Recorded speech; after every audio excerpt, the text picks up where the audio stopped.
안녕하세요. 자, 눈에 보이지도 않을 만큼 작은 분자의 3차원 모양을 그것도 현미경도 없이 어떻게 볼 수 있을까요?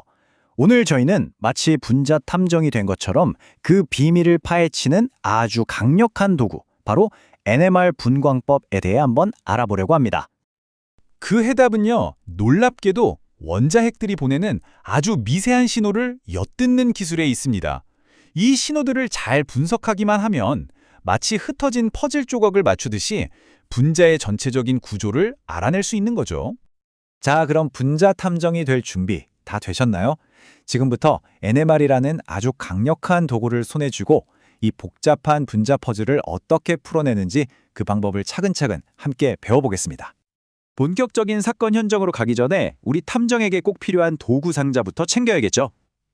이 수사를 해결하는 데 필요한 세 가지 핵심 원리, 이걸 먼저 빠르게 짚고 넘어가겠습니다. 첫 번째 도구는 바로 VS-EPR 이론입니다. 이름은 좀 어려워 보이지만 원리는 간단해요. 분자 안에 있는 전자쌍들이 서로 싫어해서 막 밀어내는 거예요.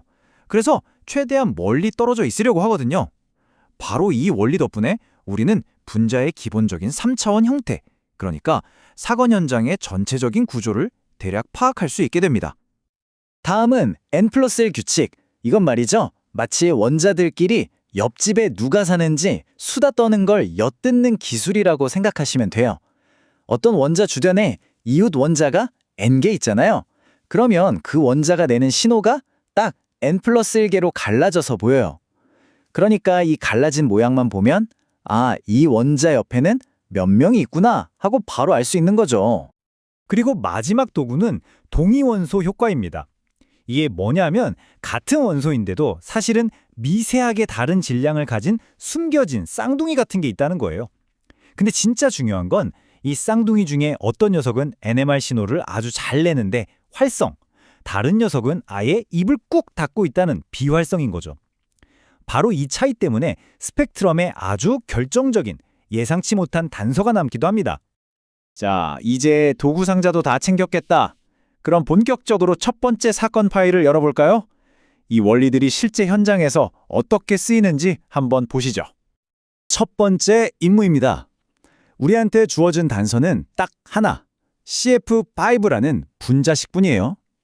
이걸 가지고 과연 NMR 스펙트럼이라는 결정적 증거가 어떤 모양으로 나타날지 한번 예측해보는 겁니다. 자, 이 미스테리를 풀기 위해서 아주 체계적으로 딱 3단계에 걸쳐서 접근해 보겠습니다. 자, 1단계, 바로 전자 분석입니다. 중심에 있는 염소 원자를 한번 볼게요. 얘는 원자가 전자가 7개예요. 그 중에서 5개는 플로우린이랑 손을 잡고 있고, 그럼 나머지 2개는 짝을 못 찾아서 비공유 전자쌍 1개로 남게 되죠. 자, 여기서 중요한 게 입체수라는 건데요. 이건 그냥 결합한 원자 수랑 비공유 전자쌍 수를 더하면 돼요. 그러니까 5 더하기 1, 입체수는 6이 되는 겁니다. 입체수가 6이고 비공유 전자쌍이 하나다? 아까 배운 VS-EPR 이론에 따르면 이건 딱 사각뿔 구조가 나옵니다. 자, 근데 이 구조를 자세히 한번 보세요. 뭔가 중요한 게 보이지 않으세요? 맞습니다. 저기 꼭대기에 삐죽 솟아있는 플로우린 하나랑 바닥에 네모나게 깔려있는 플로우린 4개가 위치가 완전히 다르잖아요. 그러니까 화학적으로 서로 다른 환경에 놓여 있다는 뜻입니다. 이게 핵심이에요. 자, 그럼 이제 두 번째 도구, N+1 규칙을 써먹을 시간입니다. 먼저 꼭대기에 혼자 있는 플로우린 입장에서 한번 볼게요. 주변을 둘러보니까 이웃이 4명이나 있네요. 그쵸? 그럼 N이 4니까 4 더하기 1 해서 신호가 5갈래, 즉 오중선으로 쫙 갈라지는 겁니다. 그럼 반대로 바닥에 있는 플로우린 4개는 어떨까요? 애들 입장에서는 이웃이 저 꼭대기에 있는 애 하나뿐이잖아요. N이 1이니까 1 더하기 1에서 신호가 2갈래, 이중선으로 나타나게 되는 거죠.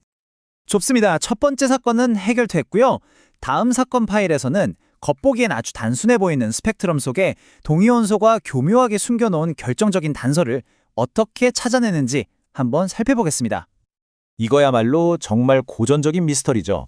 XEF4 분자 구조를 보면 4개의 플로린 원자가 위치상으로 완전히 똑같거든요. 그럼 당연히 신호도 하나만 딱 나와야 정상인데 실제 스펙트럼은 그렇지가 않다는 겁니다. 대체 왜 그럴까요? 범인은 바로 제논 동위 원소였습니다. 무슨 말이냐면 자연에 있는 제논 원자 100개 중에 딱 26개만이 NMR 신호를 내는 활성 상태의 129X2라는 거예요. 그럼 나머지 74개는 그냥 아무 신호도 안 내고 조용히 있는 비활성 상태인 거죠. 자, 이제 그림이 그려지시죠? 그러니까 전체 분자의 74%는 중심에 있는 제논이 침묵하고 있으니까 그냥 플루오린 신호 하나만 덩그러니 보이는 거고요. 근데 나머지 26%의 분자는 중심의 활성 제논이 떡하니 버티고 있으니까 플루오린 신호가 이 제논 때문에 두 갈래로 갈라져 버리는 겁니다. 그래서 최종 스펙트럼을 보면 다수인 74%가 만든 아주 커다란 중심 피크가 하나 있고요. 그 양옆에 소수인 26%가 만든 작은 피크 두 개가 마치 위성처럼 따라붙는 모양이 되는 겁니다. 이걸 바로 위성 피크라고 불러요. 존재량이 적은 활성 동위원소가 남긴 아주 확실한 지문 같은 거죠. 자, 이제 마지막 사건 파일입니다. 이건 좀 더 복잡해요. 이번에는 심지어 같은 원소인데 종류가 다른 두 활성 동위 원소가 서로 내가 여기 있어 하고 신호를 보내는 그런 상황입니다.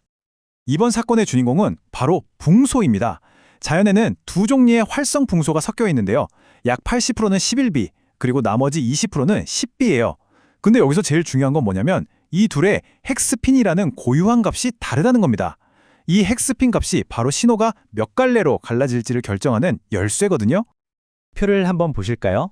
자, 헥스핀 I 값이 3분의 2인 11B는요. 이 I 플러스 1 규칙에 따라서 2 곱하기 3분의 2 더하기 1 계산하면 딱 4가 나오죠. 그래서 4갈래, 즉 4중선 패턴을 만들고요. 반면에 헥스핀이 3인 10B는 2 곱하기 3 더하기 1, 그러니까 7갈래, 7중선 패턴을 만드는 겁니다. 결론적으로 우리가 보는 최종 스펙트럼은 이 두 가지 패턴이 그대로 합쳐진 모습으로 나타나는 겁니다. 다수인 11B가 만든 강한 4중선 신호랑 소수인 10B가 만든 약한 7중선 신호가 한꺼번에 이렇게 겹쳐서 보이게 되는 거죠. 정말 신기하죠? 자, 이렇게 꽤나 까다로운 사건들을 해결해 봤는데요. 그렇다면 앞으로 어떤 분자 미스테리를 만나든 적용할 수 있는 우리만의 필승 해결 전략은 뭘까요? 바로 이 4단계 전략만 기억하시면 됩니다. 이게 바로 마스터 탐정의 수사법이죠. 첫째, VSEPR 이론으로 분자의 3차원 구조부터 파악하는 겁니다. 우리 첫 번째 사건에서 했던 것처럼요. 둘째, 관련된 모든 원자의 동위원소 준재비를 꼭 확인해야 합니다. 두 번째, 세 번째 사건의 핵심이었죠. 셋째, N+1 규칙을 사용해서 가장 기본적인 신호 갈라짐을 예측하고요.